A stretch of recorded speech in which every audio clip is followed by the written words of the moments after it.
Former President Donald Trump is losing his mind as his 2024 campaign hopes start to dwindle. Oh, no!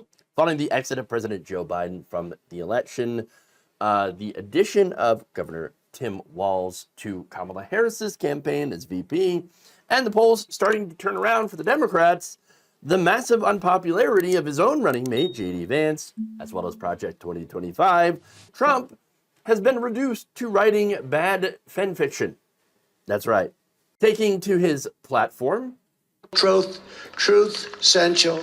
which is tanking itself, he says, what are the chances that crooked Joe Biden, the worst president in the history of the U.S., whose presidency was unconstitutionally stolen from him by Kamala, Barack Hussein Obama, crazy Nancy Pelosi, shifty Adam Schiff, crying Chuck Schumer, and others on the lunatic left, crashes the Democrat National Convention and tries to take back the nomination, beginning with challenging me to another debate.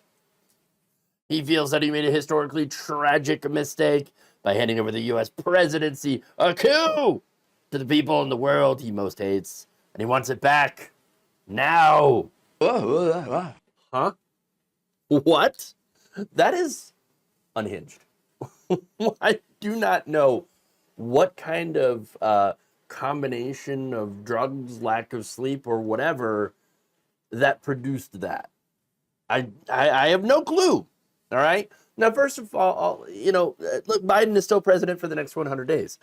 She didn't steal the presidency from him. That's ridiculous. It's not a coup. All right.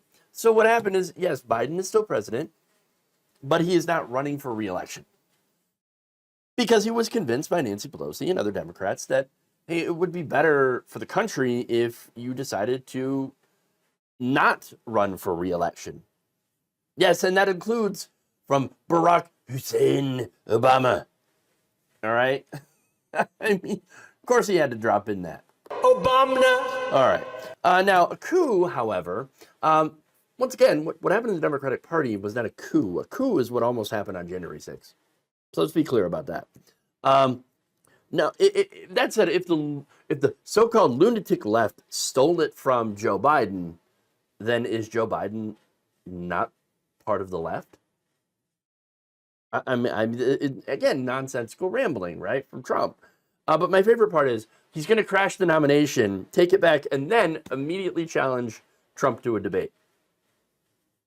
What? What? Again, all of this is just weirdo Trump wish casting, okay?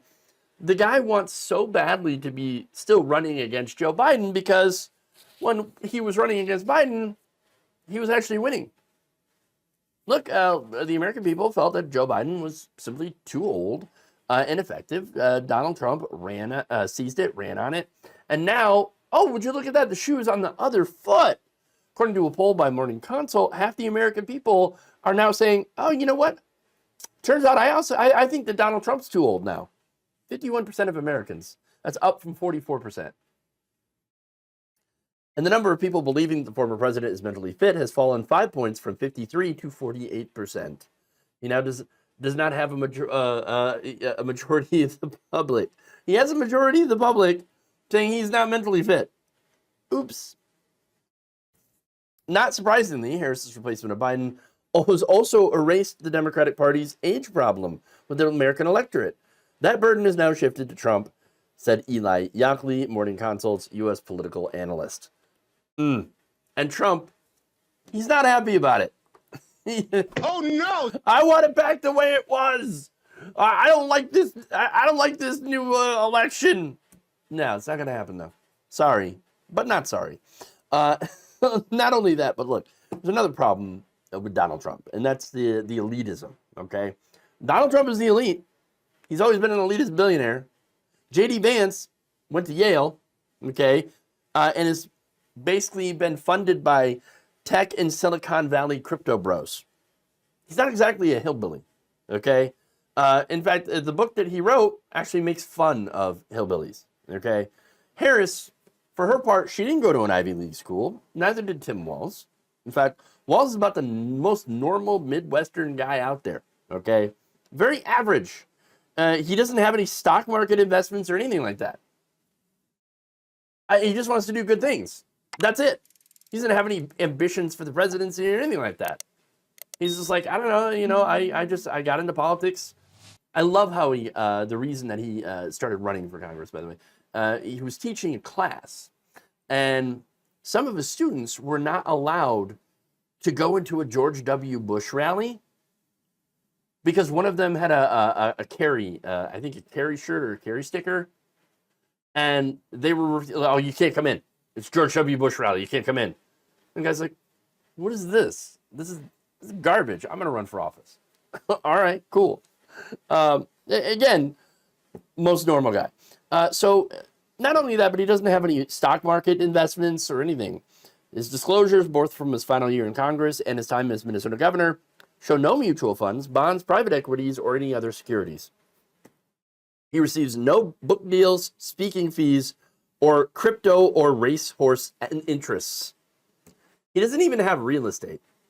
The couple sold their Mankato, Minnesota home after moving into the governor's mansion and sold it for below the $315,000 asking price. So, it appears that Governor Tim Walz is the man that J.D. Vance pretends to be. No wonder Donald Trump is melting down. The entire race has flipped up on its head. 2 weeks ago, Democrats were basically feeling like they were on a death march, that Trump was inevitable.